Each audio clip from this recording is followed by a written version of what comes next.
अस्सलाम वालेकुम viewers, Jain daily vlog में आप सबका वेलकम है। तो आज हम जा रहे थे कहीं घूमने के लिए। मैं खलील के घर आया हुआ था बाइक लेकर और खलील के बाहर आने का वेट कर रहा था।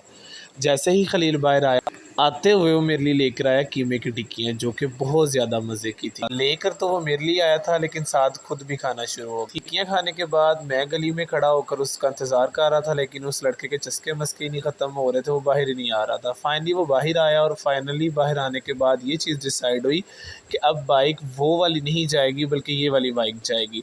उसने कहा कि ये बाइक छोटा भाई कहीं लेकर जा रहा है, तो हम इस बाइक पे जाएंगे। इसको आगे कॉल आने के बाद इसने मुझे कहा मैं जा रहा हूँ मुदस्सर भाई की दुकान पे और तुम जो हो पैदल आ जाओ वहाँ तक, क्योंकि मैंने कासम को लेकर फिर जाना था।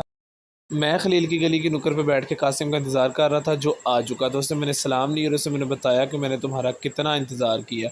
अब हम जा रहे थे मुदस्सर भाई की दुकान की तरफ पैदल, और रास्ते में मिल गया खलील, और खलील हमें बिठाकर हमें ले गया मुदस्सर भाई की दुकान तक। मैं बाइक पे बैठा और हम मुदस्सर भाई की दुकान की तरफ निकल पड़े। फाइनली ये थे मुदस्सर भाई हमारे, और ये थे कासिम भाई, और साथ ये हैं हमारे बहुत ही प्यारे भाई सजावल भाई, जो कि फ्री फायर में हर वक्त बिज़ी रहते हैं। तो हमने बाइक्स रेडी की। 2 बाइक्स थी, एक बाइक पे खलील, कासम और ताहर भाई बैठ गए, और दूसरी बाइक पे मैं, सजावल भाई और साथ बैठ गए मुदस्सर भाई। मुदस्सर भाई बाइक राइड कर रहे थे और दूसरी तरफ खलील बाइक राइड कर रहा था। ये है गुजरांवाला यूसीपी। कौन कौन यहाँ पर पड़ा हुआ है अपने कमेंट्स बॉक्स में लाजमी बताइएगा कि गुजरांवाला यूसीपी को कौन कौन जानता है। ये थे सजावल भाई और मुदस्सर भाई। मुदस्सर भाई बाइक राइड कर रहे थे। ये हमारा बोर्ड दफ्तर के सामने से गुजर हुआ। लोहियां वाला पुल के ऊपर से गुजरते हुए हमने जाना था पिज़्ज़ा खाने के लिए, इस वक्त मुमताज़ मार्केट में। मुमताज़ मार्केट हमारे गुजरांवाला की सबसे फेमस प्लेस है, जहाँ पे हर तरह का ब्रांड मौजूद है। डॉक्टर सोसे, फ्लेम गेम, हर तरह ग्लोरियस, हर तरह का ब्रांड यहाँ पर मौजूद है। बहुत दूर दूर से लोग यहाँ पर खाने पीने के लिए आते हैं, क्योंकि यहाँ पर बहुत अच्छा और बहुत अच्छे अच्छे ब्रांड और जायके मौजूद हैं। तो हम तलाश कर रहे थे विंगोज़। फाइनली हम विंगोज़ के ऊपर पहुंच चुके हुए थे। अंदर जाने की हमें बहुत ज़्यादा एक्साइटमेंट थी, क्योंकि इनका टेस्ट बहुत आला और बहुत शानदार है।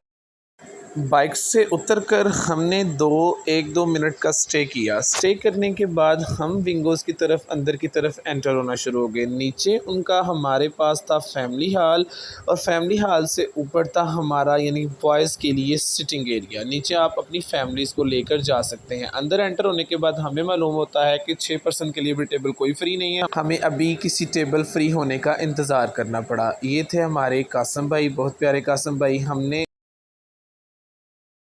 टेबल फ्री होने तक हमने सोचा क्यों ना हम मेन्यू डिसाइड कर लें कि हम क्या ऑर्डर करेंगे। ऑर्डर देने के बाद सब फ़ोन्स पर बिज़ी थे। सजावल भाई अपने फ़ोन्स पर बिज़ी थे, ताहर भाई अपने फ़ोन पर बिज़ी थे। तो हम ऑर्डर देने के बाद पिज़्ज़ा आने का वेट कर रहे थे कि कब हमारा पिज़्ज़ा आए, क्योंकि हमें बहुत ज़्यादा भूख लगी हुई। सब अपने अपने मोबाइल्स में बिज़ी थे। मुदस्सर भाई सजावल भाई के साथ बातें कर रहे थे, और खलील मेरे साथ शस्के मस्के कर रहा था। अचानक से यहाँ हुआ धमाका और सब लोग बाहर आए। फाइनली हम अंदर जाकर दोबारा रिलैक्स होकर बैठ गए, क्योंकि गैस की वजह से कोई इशू हुआ था, जिसकी वजह से सारे लोग बाहर की तरफ भागे। हमारा ऑर्डर आ चुका हुआ था, जो कि दिखने में बहुत ज़्यादा मज़े का और टेस्टी लग रहा था। हमने 2 पिज़्ज़ा ऑर्डर किए थे। एक हमने क्रीमी पिज़्ज़ा ऑर्डर किया था, और दूसरा पिज़्ज़ा हमने बहारी कबाब ऑर्डर किया था। मैंने अपनी प्लेट में सबसे पहले क्रीमी पिज़्ज़े का पीस रखा, और सब ने पिज़्ज़ा खाना स्टार्ट किया, और सब ने सबसे पहले क्रीमी पिज़्ज़ा खाना स्टार्ट किया, जो कि यकीन करें जितनी तारीफ़ की जाए बहुत कम है। बहुत मज़े का विंगोज़ का ये क्रीमी पिज़्ज़ा था। उसके बाद मैंने बिहारी कबाब का पीस रखा, केचप डाली और खाना स्टार्ट किया। बिहारी कबाब का टेस्ट बहुत आला और बहुत शानदार था। इतने में हमारा आ गया जी बिल। बिल हमारा बहुत ज़्यादा मुनासिब बना था। 2640 रुपये हमारा बिल बना था, और सब ने अपना फीडबैक दिया कि हमारे पिज़्ज़े का टेस्ट बहुत ज़्यादा अच्छा था। सब ने बोला कि विंगोज़ का टेस्ट बहुत ज़्यादा शानदार था। अब निकले हम वापसी की तरफ, घर की तरफ, और रास्ते में हमने स्टे किया एक पान शॉप के ऊपर। यहाँ मैंने लगवाया मीठा पान, और मीठा पान इनका बहुत ज़्यादा टेस्टी था, लेकिन मैंने अभी यहाँ पे नहीं खाया था पैकर वाले, क्योंकि खलील यहाँ पे मौजूद नहीं था। खलील स्नूकर क्लब जा चुका था। मैंने सोचा क्यों ना पैक करवा के ले जाऊँ। मैं और खलील दोनों आधा आधा करके खा लेंगे। ये भाई सजावल भाई ने अपना पान खा लिया, और मैं पैक करवा कर लेके जाने लगा। ये अब हम स्नूकर क्लब की तरफ जा रहे थे। अब हम पहुंच चुके थे स्नूकर क्लब की तरफ। खलील और ताहर भाई सबसे पहले ही स्नूकर क्लब में मौजूद थे। इन्होंने यहाँ पे खेली।